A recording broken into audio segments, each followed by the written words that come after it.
Baldassarri was early to the grid, of course, as I mentioned before, starting from 6th. A victory or one who fades? We're about to find out.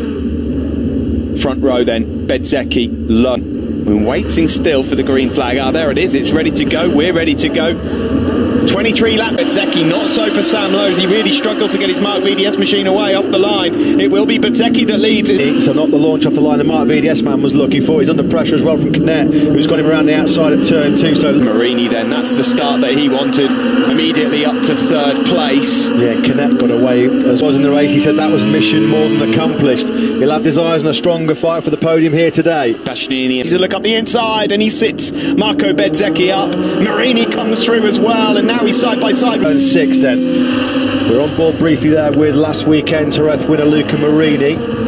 The sharp end of the pack last weekend. Still a solid result for Bastianini, but already clicking into a decent early rhythm. Hit that as he tries to break away. Bastianini, there is Jorge Navarro in 4th, just ahead of Sam Lowe. And he's made it stick into the final corner. Navarro and Lowe's, 2 riders who in the early laps tend to struggle. Bastianini with a pretty comfortable buffer of about half a second as he hits turn 1 for the second, for 4th at that final corner. He's under pressure now as well from Jorge Martin, who resisted Lowe so well. He's up 9 places. Hector Garzo is up 7 places. You just saw there Tetsuta Nagashima. The chart is 16th, 18th over the line. Nagashima had a worse first lap. Started 15th, 19th.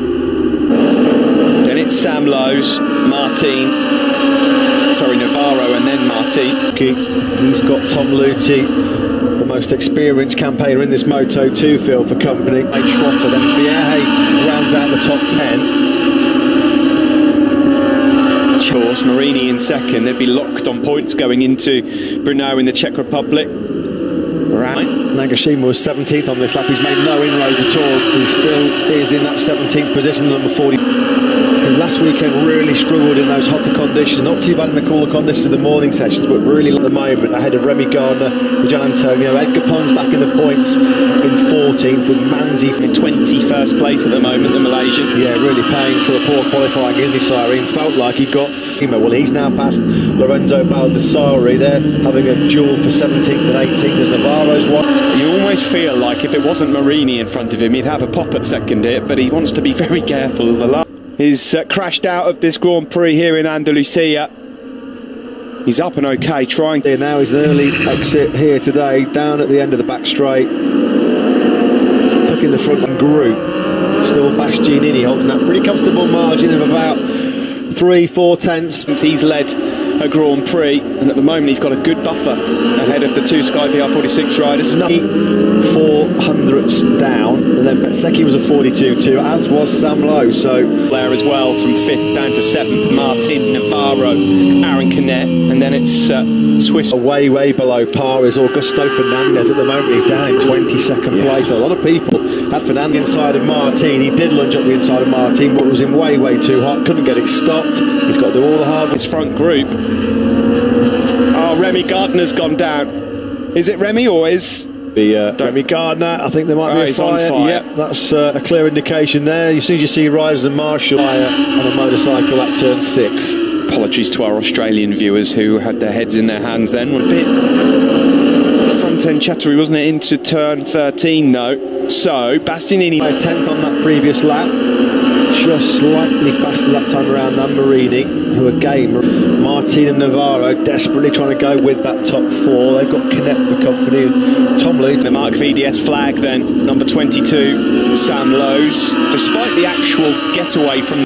Della Porta's crashed as well. The tough time for the rookie goes on. Navarro nibbles at Martin yet again on the brakes. Who was that in the gravel at turn 6? They're probably still trying to move going down there. That's what I was then thinking, with Navarro making that move on Martin.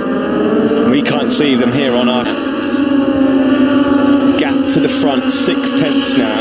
Looking at the battle between... There's Marini and Bezzecchi into turn 13. A bit of a twitch from the rear end there for Luca Marini as he looks to try and get... His body's going to hang in there in these physically, mentally draining conditions. He's not fully fit, still hobbling around the paddock right here last weekend. Then he scored some points, but there's going to be no repeat of that here today.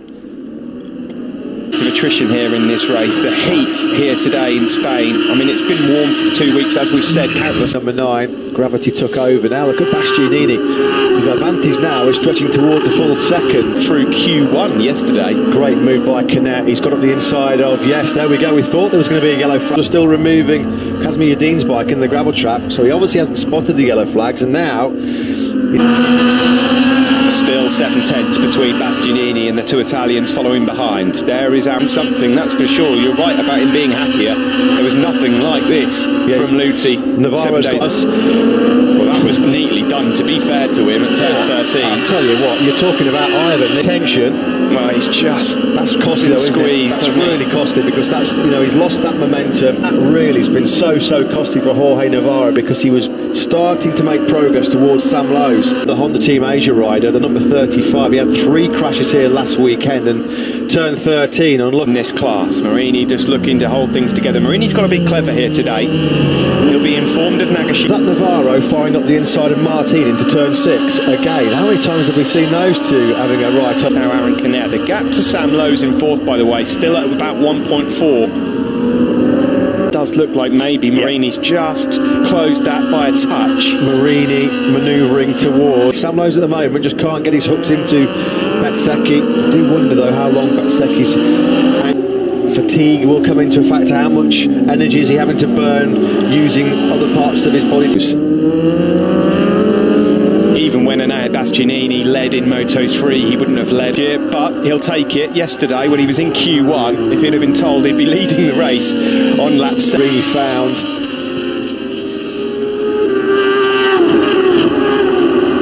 Some days he looks just unstoppable, and other days I just don't understand it. It's obviously week he's up and then the next week he's down. What about Tetsuta Nagashima as well? What about his progress? Nothing very quickly, because he's only in 15th place. He's about 8/10 as well behind Edgar Pons at the moment. All of these guys is really quick, but I mean, you heard yesterday from a couple of riders who are down in 20th, up against a brick wall, and that's what Nagashima's finding right now. He's going to have to hope that he gets some... He had at turn 6 yesterday, ran wide, got on the gas on the dirty part of the track, spun up the rear tyre, he took an almighty... That lost track time costs you as well. Then, of course, with that poor qualifying, there's going to be no repeat. In a moment, we're on board now with Luca Marini. That gap has come down again as we now go on to the backstroke. 142s. He's just on a personal best lap, 42.335. He's starting to streak than Tom Luthi, absolutely blitzing away. It looks like there's another top 5 beckoning for the 20-year. Well, basically the whole field's running the same rear, but in the top 10, there's only 3 guys on. Thanks for that, Simon. Well, that might explain why at this stage of the race already, Luthi and Martin. Into turn 13 we go. It's another 10th, isn't it, gained from Luca Marini. He can smell an airbag. Who at the stage of the race, he's just sitting there pretty comfortably behind Bastianini. He can see that his fellow Italian laps to go. Doesn't need to really force the issue here, does he? He's boxing clever again, Marini. Look at that. Yeah, bad day, hasn't it? Oh, dearie me, he's got it a bit out of shape there. He almost ran off the edge of the curb, coming out of turn number 4. Prick up the ears of Marini behind him to see that potentially just a few grip issues come in the way of your race leader. Just in the background there, Marco Bezzecchi starting to fall into the... Well, we say adrenaline's the best painkiller. The adrenaline will be coursing through Bezzecchi's veins. He'll desperately want that first podium. Chasing down Jorge Martin, couldn't quite get through on the Spaniard. He's facing a similar dilemma. And the leaderboard on the left there.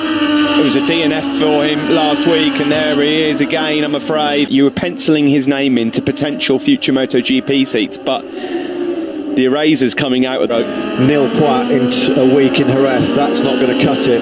Not when you've got a man like Marini doing what he figured. Jorge Navarro, let's have a look and see what happened to him. Turn 9 again, it's another front. Calex, because despite their domination over the years, they've been tested at times, and last year's have done the business, and you know, both Navarro and Di Gianantonio have struck. They're doing the same again here right now as well, with Aaron Canet flying the flag for speed up. What a job. And that's put Marini right on his case, right on the back wheel now then of Enea Bastianini is Luca Marini. Well on course to performing something similar to this last year in Austria, and Luca Marini... It took him an age to recover from that, didn't it? long time, it really did compromise the second. He's just been told gas. He's been leading for 11 laps. I think he's probably doing all he can out front, and now Bastianini. Yeah, what happened here then, going into that fast left-hander turn 8. Yeah, you can just see there, just pushing the jump all over it there and pouncing. It looks like Marini's quite content just to keep looking at Bastianini. Happened last year in Austria. If he's going to make the pass on Bastianini, make sure it's clean. Further back to 12th now, ahead of Fabio Di Gianantonio. Phase of the race where he normally does come on strong. If there's anybody that's super strong on water, although there's a gap then of about another couple of tenths he's going to have to bridge to get on the case of Remy Gardner. Just letting Bastianini know he's right there, showing his front wheel. These top 2. Possibly, yes. It looks like it might have done slightly, doesn't it? Into turn 13 we go. There'll be because he's doing a brilliant job. Sam Lowe's, a bit like last week with Jorge Martin, running a real consistent rhythm. Long race for Bezzecchi as well. When you're carrying injury, Matt, and you're not in close quarters and in this sort of race, it's hard work for an old teammate there. Remy Gardner's just up ahead of him. Yeah, there was obviously a mistake on that lap by Di Gianantonio, because he happened on that last lap for the Italian, because he lost a couple of spots, now back down in 14th. Jizzy, for a rider of his talent at the moment, it's just he cannot force his way into the positions he should. But you're on the back foot, especially in this class. I mean, to be honest, he's doing awesome to be even fighting for the top 10 in the genes from his father, by the looks of it. Well, all he can do is just continue to finish races, and hopefully some. Remy Gardner's on. They'll see what he's doing in terms of lap times, how much faster he's going than the 2019 chassis was. As long as he just continues to finish races, that's all you can really ask. Anyway, Nagashima's through today. Across the line though, 10 laps to go, and the number 10 we're on board with, trying to hunt down Anaya Bastianini. Oh, Nagashima's gone. Oh no, it's just popped up on our screen that Nagashima's crashed. Now we're getting on our screens that Tetsuta Nagashima has crashed. It's not, it's Hafiz Sirene. Yeah. So, Japanese fans, you can breathe shortly. Not often, the timing screens give us the wrong information. But for the lead, still, Bastianini. Marini looks very comfortable though, it has to be. In Grand Prix. And he's now in 11th place, as Steve mentioned. He's probably going to at best get Buliger and Schrotter, isn't he? Because there's quite a big gap between Schrotter. A good rhythm here, and his last 2 laps he's been 0.3 of a second quicker than Lowe's. 9 laps to go. Lowe's must be so frustrated because he's been so tantalisingly close to the podium. He's so close he can almost take it this time around. Just 0.4 of a second splitting the Italian and the Brit. And their first win since Mattia Pezzini was last victorious. Yeah, when was Bastianini's? Bit of daylight there between Bastianini again and Marini. Well, stretch himself too much and make a big mistake, because he'll know where Nagashima is. Here is Sam Lowe's then in 4th. He's now just struggling to live with Marco Bezzecchi. It's been evident today is he has not had anywhere near the pace of the top 4. He's been running mid to the front, so it has not been Nagashima's days. He's gone into damage limitation mode now. In the background there. Very slender lead in the championship though is Nagashima. If he stays as is, what are we hoping for? Are they the 3 guys that will be battling it out then for the Moto2 World Championship? A MotoGP spot in the next few years. Barring that little mistake he made at turn number 8, Luca Marini at this stage of the Grand Prix has not really got anything for him. The gap's been eked out now, whether he just perhaps rolled out of it for 2 or 3 laps just to try and save a bit of tyre. Let's hear now from Pablo Nieto about how he... Out on track.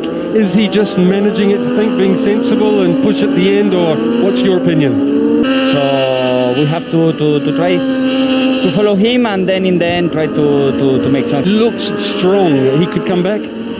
I think the most important thing is to get experience, and then the next step will come more late. Best of luck.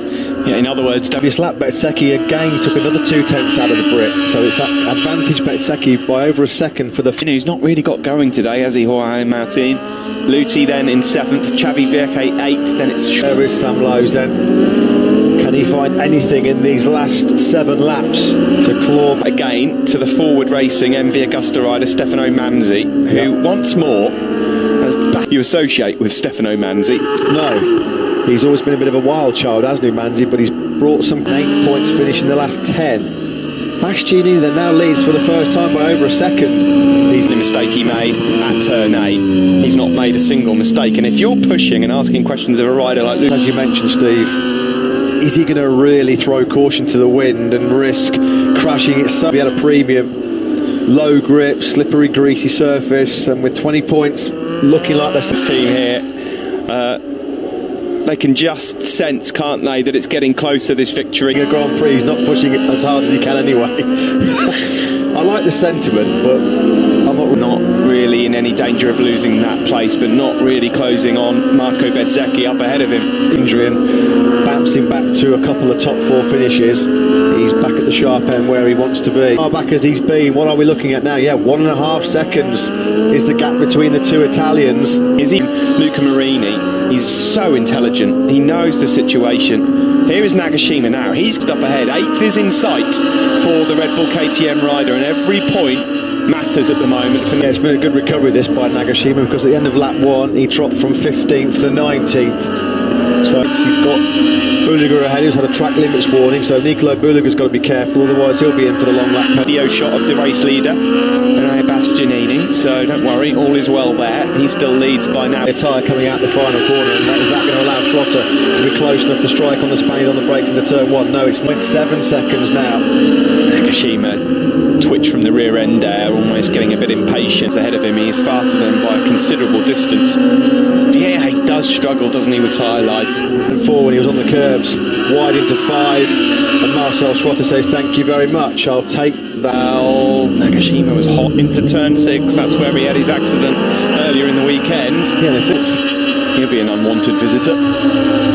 Yeah, Nagashima then, he makes his move on boot by the Japanese rider. That's top 10 for him now, although then straight away he's almost on the floor. That 10th from Buliga, and he was almost down at 9. Must stay on. Thanks for that, Simon. The top 4, this is like the race from him, wasn't he? Sam Lowes was 4th, Canet was 5th. So there's been a couple of repeat performances going. Turn 9. So Manzi on course to be putting the MV Augusta in the top 10. Jerez, I think, the American who was so strong on the opening night in Qatar. I bet he can't wait to get to Brno. He really needs to pre in Qatar. There's Schrotter then trying to streak away from former Liquid line. Do you? He's on the ragged edge. Almost 2 seconds cleared. Yeah, I think Marini's just locked into championship mode now. He's thinking about those 20 points more than anything. He knows even if Bezzecchi was getting close, it was unlikely that Bezzecchi would launch any daring rush. It'll be one of the youngest podiums you're likely to see in Moto2 coming up right now with these 3 Italians. Bezzecchi 20. Now and again, mate. Go on, go for it. I reckon that this is going to be, if it happens, the first 22 years ago when a certain Valentino Rossi beat Loris Capirossi and Stefano Perugini. All right, Stat. Oh, yeah. Take a bow, take a bow. If I hope it's right. Well, so do I. For your sake. If it's not. Goes past Nicolo Buliga. There are 3 laps remaining here in the Grand Prix of Andalusia. Bezzecchi. This would be late heartache for Bezzecchi, wouldn't it? He's ridden the race ahead of Sam Lowes. He's put all the hard work in to get that podium, but Lowes is... all that will do is just give Lowes even more confidence, so we might have a bit of late drama here. Not at the front though. Bastianini.